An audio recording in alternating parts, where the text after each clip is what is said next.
Hello friends, எல்லாருக்கும் வணக்கம். Welcome back to my channel Mansatti. இன்றைக்கி நம்ம சேனலில் ரொம்ப சிம்பிள் அண்ட் டேஸ்டியான ஒரு டின்னர் ரெசிபி தான் பார்க்க போகிறோம்.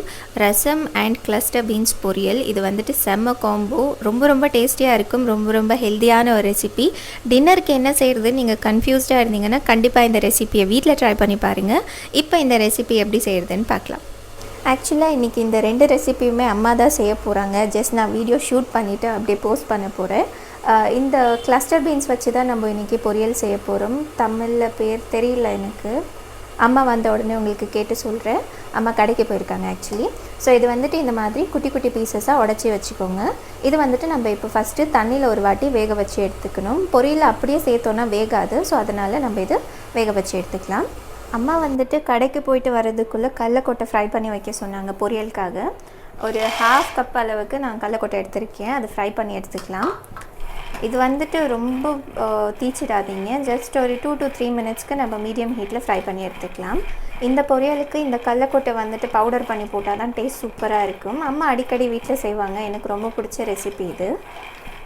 இந்த ரெசிபி உங்களுக்கு பிடிச்சிருந்ததுன்னா மறக்காமல் லைக் பண்ணுங்கள் அண்ட் காமெண்ட் பண்ணுங்கள். இதே மாதிரி நான் நிறைய ரெசிபிஸ் உங்களுக்காக போஸ்ட் பண்ணுறேன். நம்ம போட்ட கடலக்கொட்டை வந்துட்டு நல்லா ஃப்ரை ஆகிடுச்சு. இந்த அளவுக்கு நல்லா கலர் வந்தால் போதும்.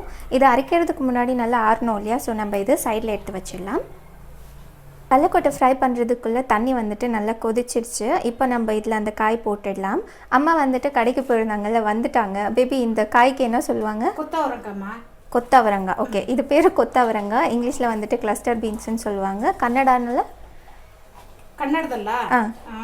கன்னடாவில் கோரிக்காய்ன்னு சொல்லுவாங்க. ஸோ எல்லா லாங்குவேஜ்லையும் எனக்கு தெரிஞ்ச லாங்குவேஜ்லலாம் உங்களுக்கு பேர் சொல்லிவிட்டு. ஸோ கண்டிப்பாக இது கிடைச்சதுன்னா இந்த ரெசிபியை வீட்டில் ட்ரை பண்ணி பாருங்கள். ஸோ காய் வேக வைக்கிறதுக்கு வந்துட்டு நம்ம கொஞ்சமாக உப்பு போடணும். அப்போ தான் காய் வந்துட்டு பொரியலில் டேஸ்டியாக இருக்கும். உப்பு போட்டுட்டு ஒரு தடவை நல்லா மிக்ஸ் பண்ணிடலாம். மிக்ஸ் பண்ணிவிட்டு நம்ம இதை மூடி போட்டு வேக வச்சு எடுத்துக்கணும். அம்மா எவ்வளோ நேரம் வேகணும்டா? ஒரு 7 நிமிஷம். ஓகே, அம்மா சொன்ன மாதிரி இதை நம்ம மூடி போட்டு ஒரு 5 to 7 மினிட்ஸ் நல்லா வேக வச்சு எடுத்துக்கலாம்.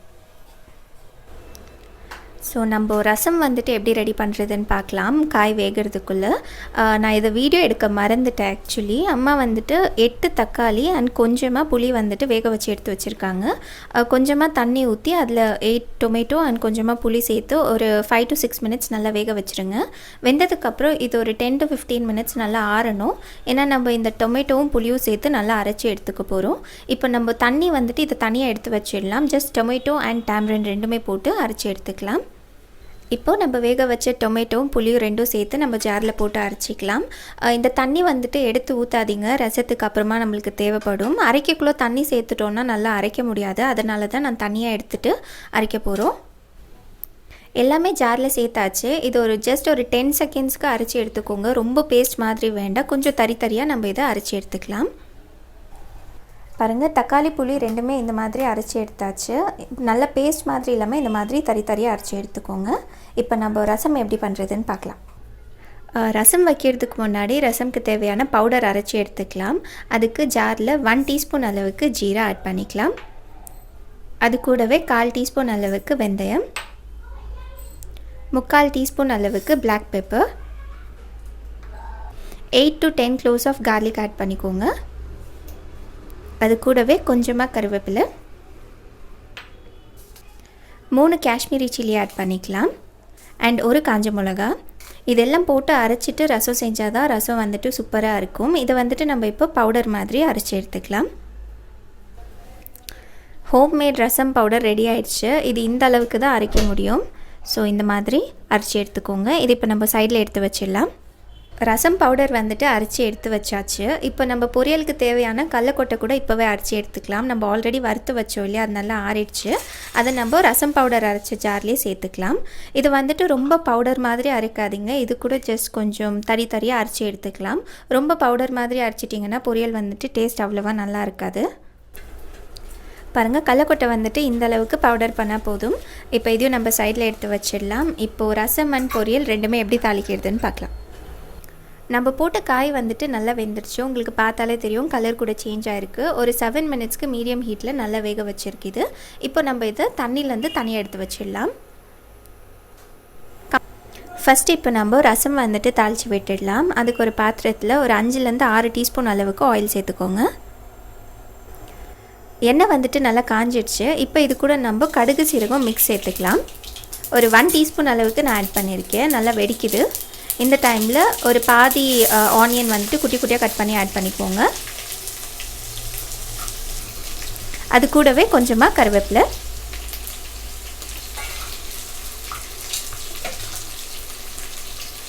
இது வந்துட்டு ஒரு 1/2 மினிட் நம்ம ஆயிலில் நல்லா ஃப்ரை பண்ணி எடுத்துக்கலாம். அந்த கருவேப்பிலை அந்த ஆனியன் வந்துட்டு ஆயிலில் நல்லா ஃப்ரை ஆகணும்.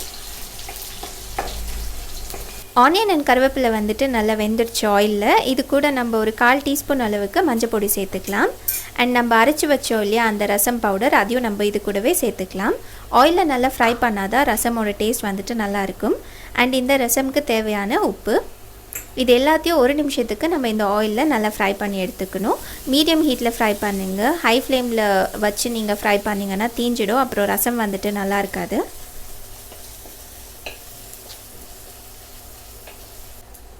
ரசம் பவுடர் எல்லாம் போட்டு நல்லா ஃப்ரை பண்ணியாச்சு. இப்போ நம்ம அரைச்சி வச்சோம் இல்லையா அந்த டொமேட்டோ அண்ட் புளி, அதுவும் நம்ம இதிலே சேர்த்துடலாம். போட்ட உடனே நல்லா மிக்ஸ் பண்ணி விட்டுருங்க.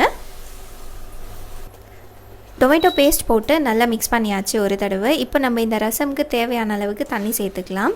ஒரு 4லேருந்து 5 கப் அளவுக்கு நீங்கள் இந்த ரசமுக்கு தண்ணி சேர்த்துக்கோங்க. இது வந்துட்டு நம்ம டொமேட்டோ வேக வச்சோம் இல்லையா அந்த தண்ணி. ஸோ இந்த ரசமுக்கு எவ்வளோ தண்ணி வேணுமோ அவ்வளோ சேர்த்து நல்லா மிக்ஸ் பண்ணியாச்சு. இப்போ இது ஜஸ்ட் ஒரு கொதி வந்தால் போதும், நம்ம ஆஃப் பண்ணிடலாம். ரசம் வந்துட்டு கொதிக்க தேவையில்லை. இந்த ரசம் வந்துட்டு ஹோட்டல் ரசம் மாதிரி நல்லா டேஸ்டியாக இருக்கும். ஸோ கண்டிப்பாக வீட்டில் ட்ரை பண்ணி பாருங்கள். ரசம் வந்துட்டு நல்லா கொதிக்க ஆரம்பிச்சிருச்சு. லாஸ்ட்டாக நம்ம இது கூட கொஞ்சமாக கொத்தமல்லி போட்டுட்டு ஸ்டவ் ஆஃப் பண்ணிடலாம். இந்த ரசம் வந்துட்டு ரெடி ஆகிடுச்சு. இப்போ இதை நம்ம சைடில் எடுத்து வச்சுட்டு பொரியல் எப்படி தாளிக்கிறதுன்னு பார்க்கலாம். பொரியல் தாளிக்கிறதுக்கு ஆல்ரெடி நான் ஒரு பாத்திரம் வச்சுருக்கேன். அதில் இப்போ நம்ம 6லேருந்து 7 டீஸ்பூன் அளவுக்கு ஆயில் சேர்த்துக்கலாம். எண்ணெய் நல்லா காஞ்சிடுச்சு. இப்போ இது கூட 1 டீஸ்பூன் அளவுக்கு நம்ம கடுகு சேர்த்துக்கலாம், மஸ்டர்ட் சீட்ஸ். அண்ட் ஒரு 1/2 டீஸ்பூன் அளவுக்கு ஜீரா. அண்ட் 1 டீஸ்பூன் அளவுக்கு நான் கடலைப்பருப்பு ஆட் பண்ணுறேன். பொரியலுக்கு கடலைப்பருப்பு ஆட் பண்ணிங்கன்னா டேஸ்ட் ரொம்ப நல்லாயிருக்கும். இப்போ இந்த கடலைப்பருப்பு வந்துட்டு நல்லா கொஞ்சம் கோல்டன் கலர் ஆகிற வரைக்கும் நம்ம ஆயிலில் நல்லா ஃப்ரை பண்ணி எடுத்துக்கலாம். ஸோ கடலைப்பருப்பு வந்துட்டு கொஞ்சம் கோல்டன் கலர் ஆயிடுச்சு, உங்களுக்கு பார்த்தா தெரியும். இப்போ நம்ம இது கூட ஆனியன் ஆட் பண்ணிக்கலாம். ஆனியன் வந்துட்டு 1 கப் அளவுக்கு இருக்கும். நல்லா ஃபைனாக சாப் பண்ணி ஆட் பண்ணிக்கோங்க. அது கூடவே 6 காஞ்ச மிளகா காரத்துக்காக. அண்ட் கொஞ்சமாக பூண்டு ஆட் பண்ணிக்கலாம். ஒரு 6 க்ளோவ்ஸ் ஆஃப் கார்லிக் தான் நான் ஆட் பண்ணுறேன். அண்ட் அது கூடவே இந்த ரெசிபிக்கு தேவையான அளவுக்கு கருவேப்பிலை. இந்த பொரியலுக்கு பூண்டு நிறைய ஆட் பண்ணால் தான் டேஸ்ட் நல்லா இருக்கும். பட் ஆனால் பூண்டு வந்துட்டு ரொம்ப எக்ஸ்பென்சிவ் ஆகிடுச்சு. எவ்வளோ பேபி? 500 600? 500. ஒரு கேஜி பூண்டு 500. ஸோ அம்மா அதனால தான் பூண்டு கொஞ்சமாக போட்டு இந்த பொரியல் செய்கிறாங்க. ஸோ உங்ககிட்ட பூண்டு அதிகமாக இருந்துச்சுன்னா நீங்கள் அதிகமாக சேர்த்துக்கலாம். இப்போ இந்த ஆனியன் வந்துட்டு ஒரு 2 நிமிஷத்துக்கு நம்ம நல்லா ஃப்ரை பண்ணி எடுத்துக்கலாம் ஆயிலில். மீடியம் ஹீட்டில் ஃப்ரை பண்ணிக்கோங்க. அண்ட் இது ஃப்ரை பண்ணுறதுக்குள்ளே நீங்கள் சேனல் ஃபர்ஸ்ட் டைம் பார்க்குற மாதிரி இருந்தால் ப்ளீஸ் மறக்காமல் சேனல் சப்ஸ்கிரைப் பண்ணிக்கோங்க. அண்ட் அப்படியே பக்கத்தில் இருக்க பெல் ஐக்கன் கூட கிளிக் பண்ணி ஆல் நோட்டிஃபிகேஷன் செலக்ட் பண்ணுங்கள். அப்போ தான் நாங்கள் இந்த மாதிரி வீடியோஸ் போடக்குள்ளெல்லாம் உங்களுக்கு நோட்டிஃபிகேஷன் வரும். ஆனியன் வந்துட்டு ஆயிலில் நல்லா ஃப்ரை பண்ணியாச்சு. இப்போ இந்த பொரியலுக்கு தேவையான அளவுக்கு உப்பு சேர்த்துக்கலாம். ஆனியன்லேயே உப்பு சேர்த்துருங்க, அப்போ தான் நல்லா மிக்ஸ் பண்ண முடியும். காய் சேர்த்ததுக்கப்புறம் உப்பு சேர்த்திங்கன்னா மிக்ஸ் பண்ணுறதுக்கு கொஞ்சம் கஷ்டமாக இருக்கும். சால்ட் சேர்த்ததுக்கப்புறமா நல்லா மிக்ஸ் பண்ணியாச்சு. இப்போ இது கூட நம்ம வேக வச்சோம் இல்லையா அந்த காய் இது கூட சேர்த்துக்கலாம். காயெல்லாம் சேர்த்ததுக்கப்புறமா இது எல்லாத்தையும் சேர்த்து நல்லா மிக்ஸ் பண்ணிவிட்டு ஒரு 2லேருந்து 3 நிமிஷம் நம்ம இதை நல்லா வேக வச்சு எடுத்துக்கலாம். மீடியம் ஹீட்டில் வேக வச்சுக்கோங்க. அண்ட் இதே மாதிரி நிறைய ரெசிபீஸ் பார்க்கணுன்னு நினச்சிங்கன்னா மறக்காமல் காமெண்ட் பண்ணுங்கள். அண்ட் இந்த ரெசிபிக்கு லைக் பண்ணுங்கள். It means a lot to me. நீங்கள் லைக் பண்ணிங்கன்னா தான் உங்களுக்கு இந்த ரெசிபீஸ் எல்லாம் பிடிச்சிருக்கா இல்லையான்னு எனக்கு தெரியும். வேக வச்ச கிளஸ்டர் பீன்ஸ் ஆனியன் கூட சேர்த்து ஒரு 2 to 3 மினிட்ஸ் நல்லா ஃப்ரை பண்ணியாச்சு. இப்போ இது கூட நம்ம அரைச்சி வச்சுருக்கோம் இல்லையா அந்த கடலைக்கொட்டை பவுடர் ஆட் பண்ணிடலாம். பவுடர் வந்துட்டு லாஸ்ட்டாக ஆட் பண்ணுங்கள், அப்போ தான் டேஸ்ட் நல்லாயிருக்கும். ஸோ இந்த கடலைக்கொட்டை பவுடர் ஆட் பண்ணதுக்கப்புறமா எல்லாத்தையும் சேர்த்து நல்லா மிக்ஸ் பண்ணி 1 நிமிஷத்துக்கு வேக வச்சா போதும். மீடியம் ஹீட்டில் வேக வச்சுக்கோங்க.